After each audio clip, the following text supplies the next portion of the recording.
अपने पहले टॉपिक की जानिब बढ़ेंगे। हम सबको पता है कि मुल्क में बातें हो रही हैं 8 फरवरी को होने वाले इलेक्शंस की।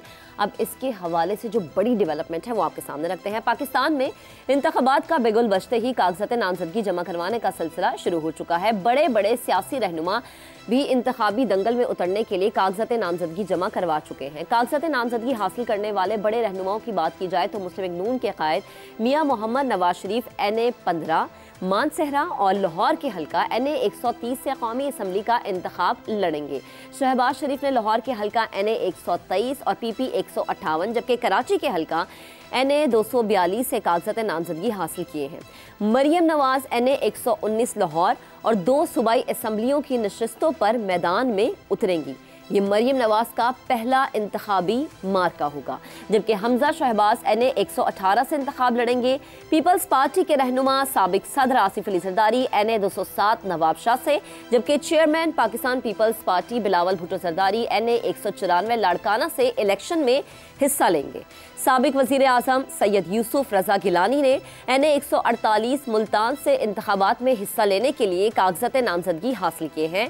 बानिए तहरीक इंसाफ मियावाली, लाहौर और इस्लामाबाद के 3 हलकों से इलेक्शन लड़ने का इरादा रखते हैं। ताहम देखना ये होगा कि चेयरमैन PTI अपने खिलाफ मुकदमात जो हैं उनके बायस ये इंतखाबात लड़ सकते हैं, इसके अहल हो सकते हैं या फिर नहीं।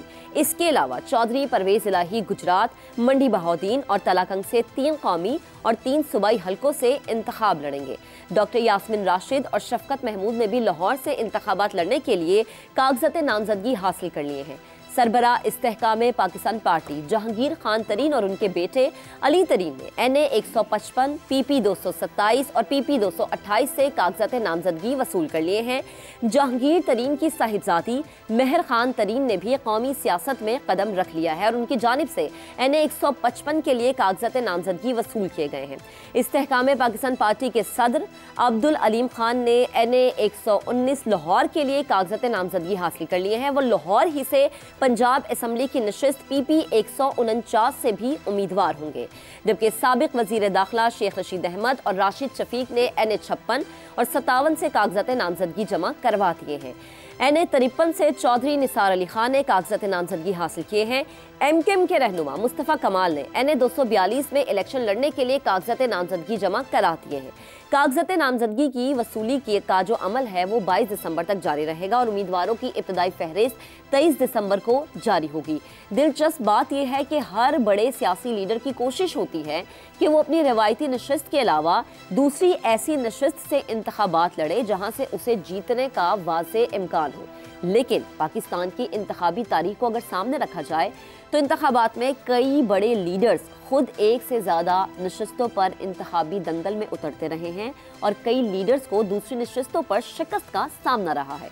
जुल्फ़िकार अली भुट्टो जैसे बड़े और मकबूल लीडर 70 के इंतखाबात में डेरा इस्माइल खान से शिकस्त खा चुके हैं। इसी तरह शहीद मोहतरमा बेनज़ीर भुट्टो, खान अब्दुल वली खान, शहबाज शरीफ, बिलावल भुट्टो जरदारी, इमरान खान, मौलाना फजल रहमान, चौधरी शुजात हुसैन जैसे रहनुमाओं को भी मुख्तलिफ नशिस्तों से शिकस्त का सामना रहा है। अब हमें जो पैनल में ज्वाइन करेंगे मैं उनका नाम आपको बताती हूँ। अबसार आलम साहब हमें ज्वाइन करेंगे, जैगम खान साहब हमें ज्वाइन करेंगे, शहजाद चौधरी साहब हमारा साथ देंगे। इसके अलावा इफ्तिखार अहमद साहब हमें स्टूडियोज़ में ज्वाइन कर चुके हैं। सवाल कुछ इस तरह से अपने पैनल के सामने रखेंगे।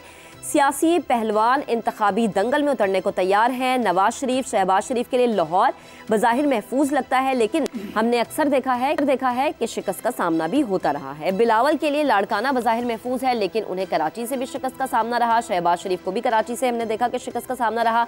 बानिए PTI लाहौर से कभी जीते हैं कभी हारे हैं।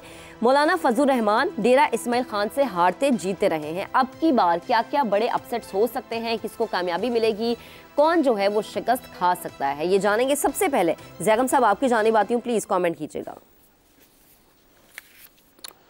वो कहते हैं कि सुनिया होवन गलियां ते विच मिर्ज़ा यार फिरे। तो अगर गलियां भी सुनिया हों यानी वीरान हों और फिर भी मिर्ज़ा साहब का काम ना बने तो फिर मेरा ख्याल है मिर्ज़ा साहब को इश्क छोड़कर आड़त करनी चाहिए। तो जितने इस वक्त के मिर्ज़ा हैं, जितने भी साहब के महबूब हैं, उनके लिए मसला तो नहीं होना चाहिए, लेकिन मसला है।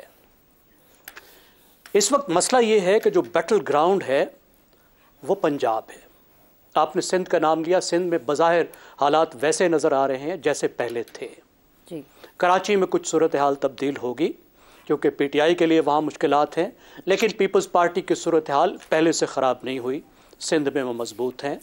केपी में मौलाना का आपने बताया कि मौलाना हारते भी हैं जीतते भी हैं, अभी मौलाना मुश्किल में है, गैर मकबूलियत की भी उन्हें मुश्किल दरपेश है, और दूसरी उनको बहुत बड़ी मुश्किल ये है और हमें उनसे हमदर्दी होनी चाहिए कि इस वक्त वो और उनकी जमात दहशत गर्दों के निशाने पर है। अब मामला कहाँ पर है? मामला है पंजाब में, और पंजाब में मामला है शहरी पंजाब में। जहाँ तक देहाती पंजाब का ताल्लुक है, देही पंजाब में लोग ब्लॉक्स बनाकर वोट देते हैं। तो जब ब्लॉक बनाकर वोट देते हैं तो जो डोमिनेंट पार्टी होती है, जिस पार्टी के पीछे इस्टेब्लिशमेंट होती है बज़ाहिर, उसके देही इलाकों में जीतने के चांस बेहतर होते हैं। लेकिन अर्बन पंजाब इस वक्त बहुत हिला हुआ है। अर्बन पंजाब में पीटीआई बहुत दबाव में है।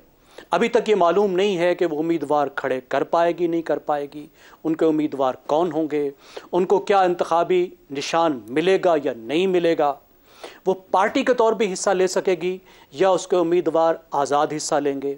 जब वो हिस्सा लेंगे तो क्या उनके जो वर्कर्स हैं वो सपोर्ट कर पाएंगे, क्या वो पैसे जमा कर पाएंगे, क्या वो कैंपेन कर पाएंगे, क्या वो वोटर्स को मोबिलाइज कर पाएंगे, वोटर्स को वो इंतखाबी जहाँ पे वोट डाला जाता है बूथ तक वो ला पाएंगे या नहीं ला पाएंगे। लेकिन जो अर्बन जिस तरीके के हालात हैं उसमें इस वक्त मुस्लिम लीग नवाज खुद भी, जिसके लिए रास्ता हमवार होना चाहिए, बहुत आसान होना चाहिए, वो इस वक्त एक तारीखी गैर मकबूलियत का सामना कर रही है। और उस गैर मकबूलियत में बहुत सी बेयकीनी पैदा हो गई है, और सबसे ज़्यादा उसके लिए मुश्किलात, क्योंकि जब हम अर्बन पंजाब का कहते हैं तो पाकिस्तान का सबसे जो अर्बनाइज्ड हिस्सा है, जो शहरी हिस्सा है, वो सेंट्रल पंजाब है। वो जगह है जो मुस्लिम लीग नवाज का गढ़ रहा है, और यहीं पे उसके लिए मुश्किलात हैं। और अगर कहीं अपसेट का ख़तरा है तो वो यही जगह है कि यहाँ उसको मुश्किलात पेश आएंगी कि हो सकता है कि पीटीआई का वोटर उस दिन निकल आए। ये भी हो सकता है कि जो आज़ाद खड़े हो रहे हैं लोग प्रोटेस्ट में उल्टा आज़ाद जो उम्मीदवार है उनको वोट दे दें। नई पार्टीज़ भी मैदान में आ चुकी हैं, उन नई पार्टियों का भी एक चांस बन सकता है। तो बज़ाहिर अपसेट की जो गुंजाइश है, जो अपसेट की जगह है, वो पंजाब है। जब तक ख़ास तौर पे हम जब बड़े लीडर्स की बात करते हैं तो बहुत से बड़े लीडर्स भी यहाँ कंटेस्ट कर रहे हैं, तो जो मेन हलके होते हैं, जो बहुत मेन हलकों की जहाँ तक आप बात कर रही हैं, वहाँ ज़ाहिर है इतनी एनर्जी कंसंट्रेट की जाती है, वहाँ पार्टियों ने इतना काम किया होता है जो उनके अपने हलके होते हैं। आप या नवाज़ शरीफ के हलकों की बात करें या मरियम नवाज़ के हलकों की बात करें, और उसके बाद भी कैंपेन में भी वो इतनी ज़्यादा एनर्जी लगाते हैं कि वहाँ उन्हें महफूज होना चाहिए। लेकिन मैं ये समझता हूँ कि तमाम तर इंजीनियरिंग के बावजूद इस इलेक्शन में हमें अपसेट की और गैर यकीनी सूरत हाल की और गैर मुतवक्के नताइज की उम्मीद रखनी चाहिए। ठीक है ज़ैगम साहब, आपका कमेंट आ गया। इफ्तिखार साहब, आपकी जानिब आती हूँ। नवाज शरीफ की हज़ारा बेल्ट में कामयाबी की जो इंतखाबी कामयाबी की जो तारीख है वो सबके सामने है। फिर लाहौर उनका अपना शहर गढ़ माना जाता है। अगर पीटीआई ने कोई बड़ा चेहरा मैदान में उतार दिया तो क्या लगता है आपको कि सख्त मुकाबले का इम्कान है? देखिए, बात सिंपल सी है। अगर मैं 1970 के इंतखाबात में देखूं तो वहाँ पे जो बुर्ज उल्टे गए थे ना, उसकी वजह ये थी कि वहाँ पे सियासी पार्टी एक मौजूद थी और वो सियासी पार्टी का मुकाबला कर रही थी जमात इस्लामी वर्सेस पाकिस्तान पीपल्स पार्टी, जो उस वक़्त का वेस्ट पाकिस्तान है, उसमें ये मुकाबला था। इसमें अवामी नेशनल पार्टी ने भी सीटें ली और कयूम खान की लोगों ने भी सीटें ली। लेकिन जो पंजाब की जो बात कर रहे हैं दोस्त, वहाँ पे जो बुर्ज उल्टे गए थे वो पंजाब में ज़्यादा उल्टे गए थे।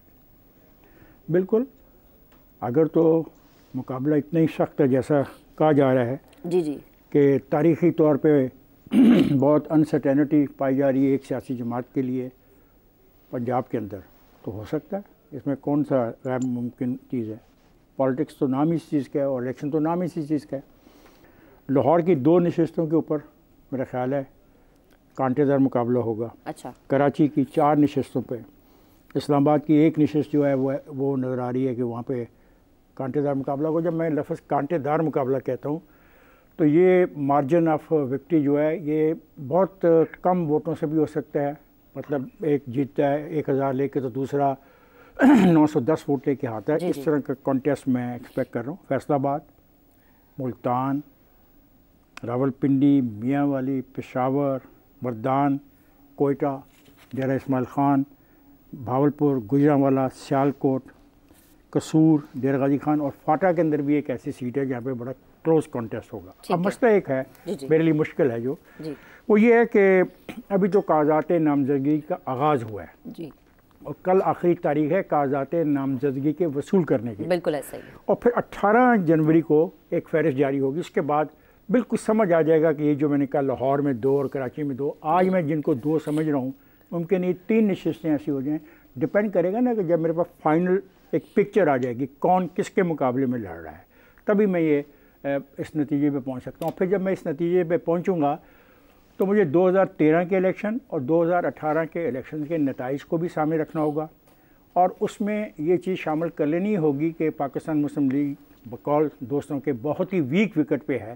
तो देखना है कि वो वीक विकेट पे होने के बावजूद जब वो 2013 और 2018 में उन हलकों पे जब कामयाब हो रही थी तो कितने वोटों से कामयाब हुई, और जो हल्के उसने हारे पीटीआई के अगेंस्ट वो कितने वोटों से हारे। ठीक है। और जो ये एक सर्ज है, जो ये कहते हैं एक बहुत किस्म का लावा फूटने वाला है पूरे पंजाब के शहरी इलाकों में, अगर हम उसको 10% लावा देख लें, 20% कर लें, 30% कर लें, तो फिर देखना होगा कि जो सीटें पाकिस्तान मुस्लिम लीग नून ने 2018 में, जबकि पीटीआई बड़ी स्ट्रॉन्ग पोजीशन में थी और पीटीआई को सपोर्ट करने वाले कुछ चेहरे सामने थे और कुछ चेहरे पीछे थे, तो अगर इस तरह हम स्टडी करें तो हम ज़्यादा नज़दीक पहुंच जाएंगे। लेकिन फिर मुश्किल मेरे लिए ये है, अभी मेरे साथ नाम नहीं आए, कंफर्म नेम नहीं है। अभी आप मानसेरा की बात कर रहे हैं, आई एम नॉट श्योर कि उनके मुकाबले में कौन आएगा मानसेरा से। जब तक मुझे ये मुकाबले में आए हुए लोग ना पता लगें तब तक किसी के बारे में कहना है कि बहुत कांटेदार मुकाबला हो रहा है, मैं समझता हूँ मुनासिब नहीं होगा। हमें इंतज़ार करना चाहिए और हतमी फहरिस्त आ लेनी चाहिए। अब शेख रशीद की आप बात कर रहे हैं, शेख रशीद ने आज दावा किया है कि उसका मुकाबले कोई नहीं है दोनों सीटों पर। तो इस किस्म के दावे एक तरफा हैं। अब देखना है कि शेख रशीद के मुकाबले में कौन आता है। ये एक खातून आपने कहा मरियम लड़ेगी और ये मेहर खान तरीन लड़ेंगी। अभी हमें कुछ पता नहीं कि इनके मुकाबले में कौन आएगा। जब इनके मुकाबले में कोई आएगा देखना ये होगा कि वो पुराना खिलाड़ी है, नया खिलाड़ी है। अगर वो एक पीटीआई से लड़ रहा है तो पीटीआई ने इस नशिस्त के ऊपर माजी में कितना वोट लिया, तो हमें ये स्टडी करनी पड़ेगी। मुझे इस वक्त अफसोस है कि मैं आपकी ज़्यादा मदद नहीं कर सकता।